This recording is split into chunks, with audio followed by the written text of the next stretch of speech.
Wordsmiths Union.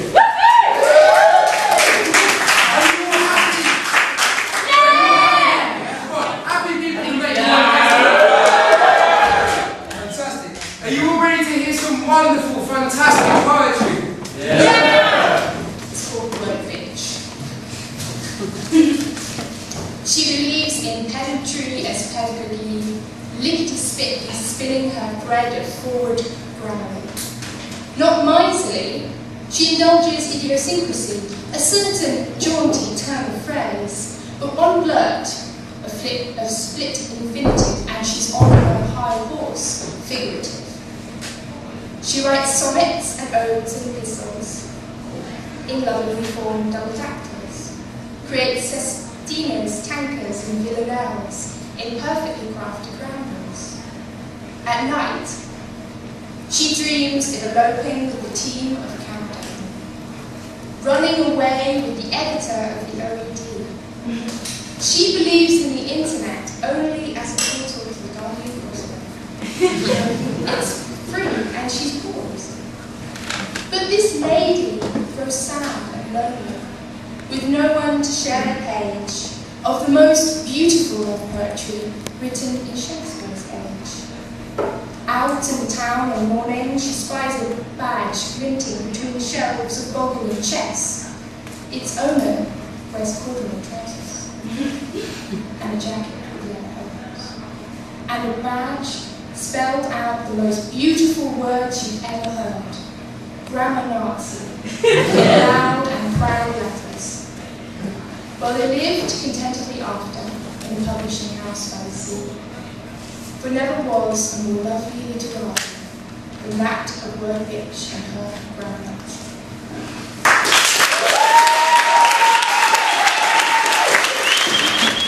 This next one is called Lament. I wail you up inside my tongue, strip you to your rosy navel, with your eye erased from the cold breath, lungs blood enchanting. Its swimming moss, a dying spirit, a channel to your flesh. Desirous, I hide in the russet waves of breath, the light breaking over your hair, a lemon chiffon glow. Inside, the nimble butter of your organs slushes a narcotic cup. I listen. Your sound slides from the window panes, batters at the dusk beyond, thundering your watercolour ghost into wobbly reflection. You dress, turn to leave. I do not utter the minute shadow of regret. I swallow it instead with your nectar smell. Orchid dust still clinging to my fingers. I should have found the grace of each finger, each lipped joint, the clipped wing at your shoulder. In the seconds that hung in violet reverie over your head, I should have clasped each feathered moment to your breast. I would have blown bare the ruined metal of your bones, rubbed their painful rust till they shone. I would have yelped my wild bark into the caverns of your chest, swirled it across the arched tresses of your lips. I would have erased you, bit by bit, till your beauty leapt into negative space. I would have asked, I would have said yes.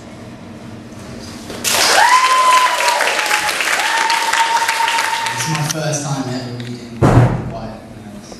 Yes! You're ready?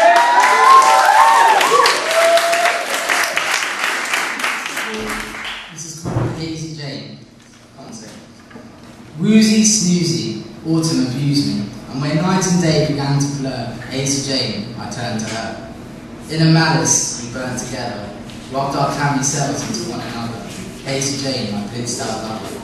In your suburban tower, hour after hour, drapes open, sunlight flooding in, with iron pillows and curls of oaken. Jane, I'll never be whole again. She said there's no need to be in old and marble eyes. Jane, I wouldn't spend forever dreaming away to your sweet lullaby. I'll win the rat race, letting these slippery days just slip away, when they're not real anyway. Forever in the endless maze of nothingness with Hazy Jane, forever afraid of something hazy and cold. Hazy Jane, I need to turn it all around. She said I'll never leave this chicken town. She screamed there's a me-shaped hole in her heart, and I've always worn you like a scarf. She looked down at pigeons and motor cars, and gave a laugh more like a cry. And you know, when I shut the door, I swear I could have heard her sigh. And I moved into the business world, but I now wonder why, and if all along Jane was right, spent her life gazing up into the skies. Well, I hear you calmed down now after I left, with your marble eyes, marbles lost, cobwebs of chilling memories behind the gloss, ruminating with such energy in a dead mind, all burnt out by angel blind. Just on the Sudafed and wine, watching the standards rewind till night. And she played the damsel in distress so many times that she forgot it wasn't an act. Ah, but even so, Hazy Jane will have you back. And like two black holes, we'll draw each other in to emptiness and flaking skin. When it all wanes, Hazy Jane, Hazy Jane.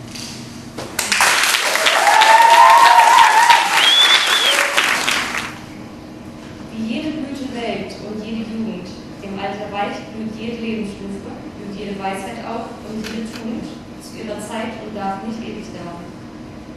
Es muss das Herz bei jedem Lebensruf bereit zum Abschied sein und neu beginnen, um sich in Tapferkeit und ohne Trauern in andere neue Bindungen zu geben. Und jedem Anfang nun ein Zauber innen, der uns beschützt und der uns hilft zu leben. Wir sollen heiter Raum und Raum durchschreiten, an keinem wie an einer Heimat hängen. Der Weltgeist will nicht fesseln uns und engen, er will uns Stufe um Stufe heben, weiten. Kaum sind wir heimisch einem Lebenskreise und traulich eingewohnt, so wohl erschaffen. Nur wer bereit zu Aufbruch ist und Reise, mag lebender Gewöhnung sich entwaffen. Es wird vielleicht auch noch die Todesstunde uns neuen Räumen jung entgegensenden. Das Lebensruf an uns wird niemals enden. Wohl an dein Herz, nimm Abschied und Gesunde.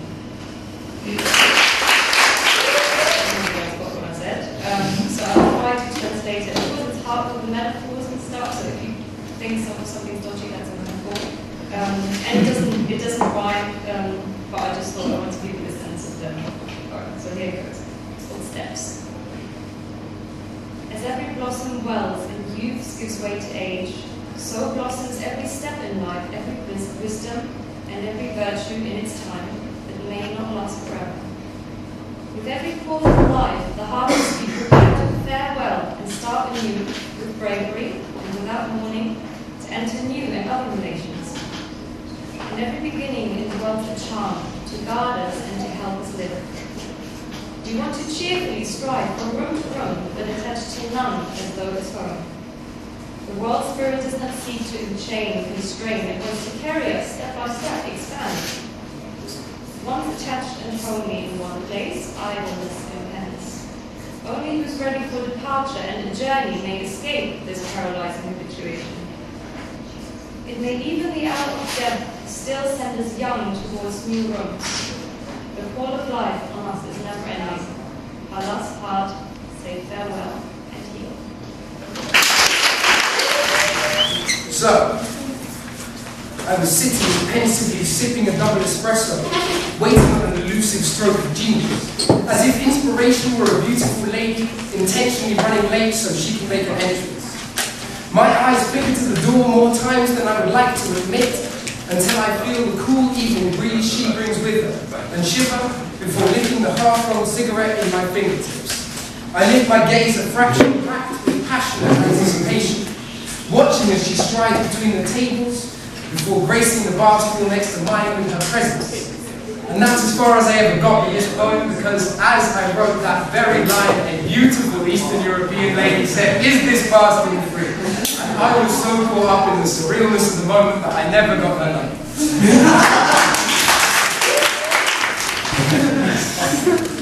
When I was small, and my manner only mild, I would talk incessantly, even for a child, whose words are new things to be thrown around and played with, savoured, toyed and lingering, with the responses one could provoke. This wasn't necessarily due to any other need, no pangs or wants of hunger, I just wanted to proceed to share a word with those who cared, whose thoughts I never could ensnare. The concept would only scare a child of my small stature. But my parents devised a way, a phrase that would politely say, "Shut the fuck up," hence quiet time was born. Fast forward 15 years, and through veils of choked on tears, they begged me what was wrong. When my mouth was sewn, I would not speak, the quiet time had won. Cheers. If all the world's a stage, then I must be showing my age, because that means that I'm an actor. And if that's true, then I haven't even begun to factor the fact I do not even know my role. If we are just clever meat, or vessels with souls of a nobler sort, stuck on this test field we call Earth, a dirge of mirth or wandering fancy. So I'm an actor, but I'm poor at taking my cues, because I'm left always wanting more. And you're right, I'm fucking angry, because if I had a better script and got my timing right, I'd be happy and in love and out of sight. Thank you. Cheers. Others will ask, in varying voices, scanning the distance between our choices. Answers may come to inquiries made that jolt this despondency, their questions invade. Unions that seemed inseparable and sweet will now assume echoes and rise to their feet. Whatever us both choose to conceal, to weather, embrace, diminish or feel, must from now be contained and obliged, ravished by scorn, depicted, contrived. Answers may come to populate this break. None answers the pain that you have claimed at stake. That's the first one. Here again is where it begins, filling the only young soul amongst the aged, the only wearied heart amongst the young. It has begun. Another yell, or a catastrophe of trays and platters shatter, a din amok the refined museum of eminent nature. Galleries of faces frozen, a series of spectacles to frown at, reflected in mirrors of meaning to make meaningless, converging and made meaningful again in retort, inundated with thought. Each and every eye in time has checked his shadow, covered his tracks, infected his breath, on the sleep of his futures, as deep in the dark of his own bed, so hellish and shaking, desired to win wishes like bubbles in the oily air, to supersede and elevate from the tangled wings of trees and tradition, and the expectations of those who have never understood, nor wished to, with sublimated dream space in the perimeters of pride, for sakes and needs and all that such like, the realistic clumps on the graves and ruminations of those who care not, forlorn with the feelings that arrive like prizes, from the thoughts that they've caught. Branches converging with autumnal nudity, the wings of the clock both strike to futurity. Are we misshapen from what we are told, deemed, taught we should be? Not me, we think. Not I who survives, surmises, and compromises and then bliss to what we decide. To ourselves, to all those we consider opposed, however forfeit our views, we never believe ourselves wrong. We never lose or confuse. There is surely always a moral, always a ruse, no matter how sour, contrived, or abused. Branches converging with autumnal nudity, the wings of the clock both strike to futurity. We mix fixtures and monuments, construct and aspire, aim higher aflame with the hearts that still tire, at each interval of compactness. The self realizes the constraints of our fractures. It transfigures and commoditizes each moment. Each mind, like a star or a stem, through a claustrophobic contortion of leaves, flows even and odd through the pelt of time's breeze. Contagious ignition, cultivation, fruition, I love you, I amplify, accord you to words. Your enigma at bay on an estuary of strangers long gone, the pages of ghosts confined to their vision. Whatever the incision of notes, the sonata keeps epicenter, equivalence in a steady continuance. Taught to consider our recognition a betterment of those idols' cheer. Come here, you, present moment, present largeness in the eye, flailing camaraderie in the family of spheres. We want you. You yearn for discernibles of chatter, the same in the shadows, that classify themselves as encores to your majestic explosions and contiguous ecstasies. Compel me, expel me from the depths of your ghost, extinguishing my life with your embellishing elements, your sediments of zest, of satin, interweaving threads of smiles across miles of hard-chiseled piles of faces and words